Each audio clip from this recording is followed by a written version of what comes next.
Ms. Ball's noise. Did I get that right?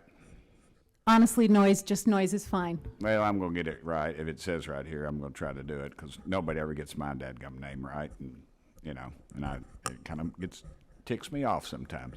How much money does the Bureau of Population, Refugees, and Migration give in cash and voucher assistance to immigrants? Congressman, cash and voucher assistance is a well-proven, internationally recognized tool to support vulnerable people. We provide cash and voucher assistance all over the world. I was recently in Cote d'Ivoire, where our partners were providing cash assistance to Burkinabe refugees who had to flee the fighting there. We provide cash and voucher assistance to migrants all over the world. And I'll give you a specific example.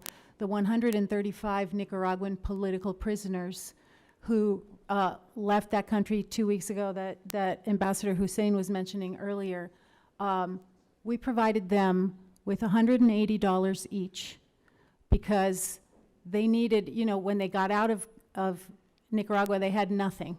Right. So they arrived in Guatemala, we got them lodging, we got them food, they got standard issue sweatshirts, but we gave them $180 each so that they could buy underwear, shoes, right, clothing that was distinct from that of others. We just give it to them to spend. Give it to them to spend. This isn't a gotcha, you're just educating me, ma'am. We give it to them to spend, to support their dignity, to support their specific needs.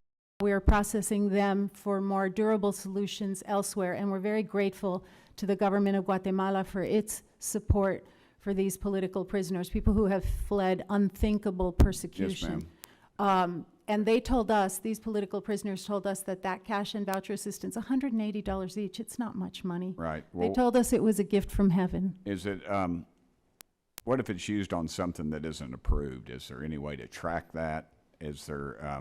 The cash and voucher assistance is given with clear stipulations about what it can be used for, whether it's food or medicine. It's also given with stipulations about where it can be used. But there's no way to stop it. Say they were going to go, you know. In fact, there are ways to stop it. We do very robust post-distribution monitoring of this assistance. But if the money's already, say they do buy something illegal, go to a liquor store or whatever, buy them a bottle, they drink the bottle, there's no way to get that back. When we find that there have been any violations of the terms under which they received it, we cut it off.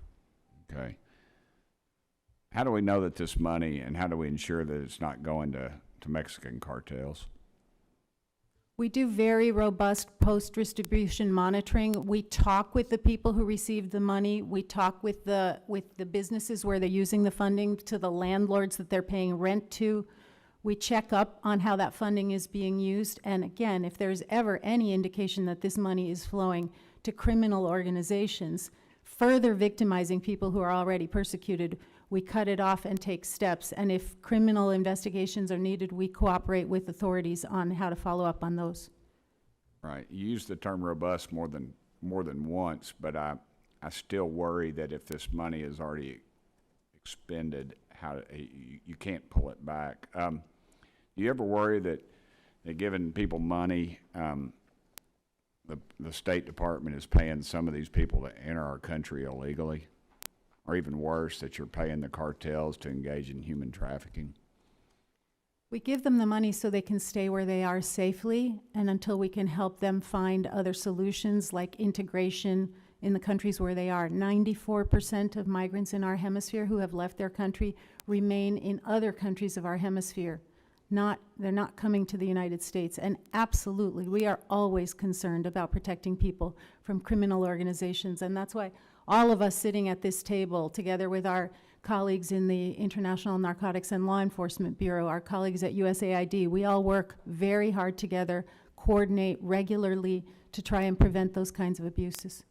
Thank you. I will yield the remainder 12 seconds back to you, Mr. Chairman. Thank you. And thank you all for your testimony.